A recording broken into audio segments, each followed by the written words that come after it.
Hey, I'm Christina and welcome to Tasteful Cakes Academy channel.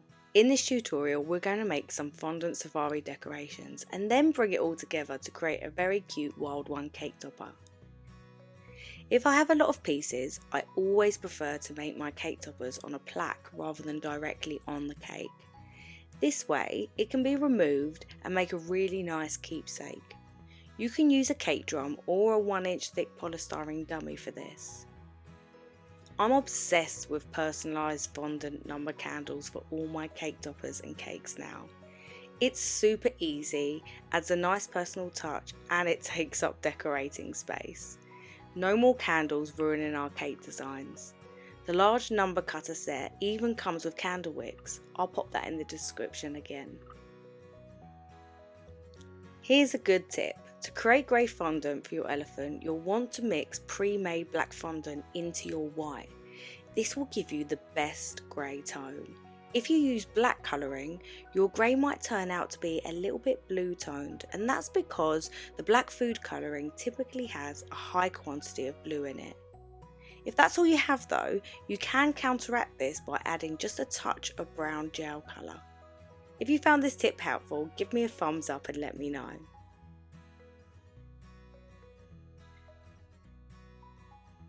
When creating fondant animals, I like to prepare all my colours before I start and weigh out all the different body parts. Then you can work through each shape step by step. Using templates, precise weights for each part makes a huge difference in getting perfectly proportionate animals or figures every time. If you'd like to watch an in-depth video on this tutorial and others including weights and template sheets, check out our new membership in the description. Creating these fondant animals always starts with a lovely crease-free ball and then another very simple shape. Modelling is just a series of basic shapes and tiny steps using your hands as tools. If you'd like to learn all of the foundations of modelling, including the materials, the tools, the broken down steps, and how to make a full figure, you can grab your 4 free in-depth modelling tutorials in the description below.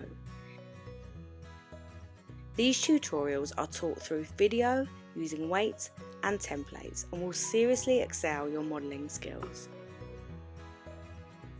I use wires to attach the horns on the giraffe. Wait. Are they actually called horns, or is there a special name for them? Drop your thoughts in the comments below. I wouldn't usually do this, as it isn't so safe for a child's cake, and if I did, I would let the customer know exactly where any of the wires or wooden skewers are. In fact, it's a good idea to write this on the cake box as a reminder later. This topper was going to be posted, and I knew these bits would be too fragile otherwise. What's your favourite jungle animal? Let me know in the comments and it might just start in a future video. To paint on my cake toppers, I like to use gel colours with a little bit of water. If you can get hold of Squire's Kitchen colours, I prefer to paint with these as they seem to dry a lot faster than other brands. I always add a little white dot in the eye. This will make the eyes pop. It's the light of the eye though, so it must always appear on the same side on both eyes. I made the tropical leaves for this cake topper in another YouTube tutorial. The video for that one will pop up at the end, so make sure to check it out. For the zebra, you could always make your life easier using edible food colour pens instead of painting with a brush. In fact, you could do that with everything instead of painting with a brush. My favourite edible pens are fractal pens. They last ages without drying out. Attaching everything at the end together is always my favourite part. I always have to lay it all out and have everything perfectly tidy before I start. Here's a good tip. You'll want to use fondant glue. I never use royal icing anymore and it just doesn't seem to stick anything. Fondant glue is so tough and it will hold even heavy pieces to the side of the cake without it just dripping down. Check out my other videos for sticking fondant to your cakes. There's lots of different ways and tips in there. You'll find that in the description below. When you put all your pieces together, position the taller leaves at the back of the cake topper, and if you're using smaller ones, you can just stick them slightly higher. Make sure that the leaves cover the body of your jungle animals, so it looks like their heads are peeking out from the leaves.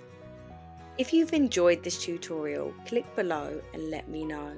Don't forget to subscribe and hit the bell notification so you'll be informed when any new videos come up. Keep a lookout for the Fondant Tropical Leaves tutorial coming up on the screen, and I'll see you in the next video.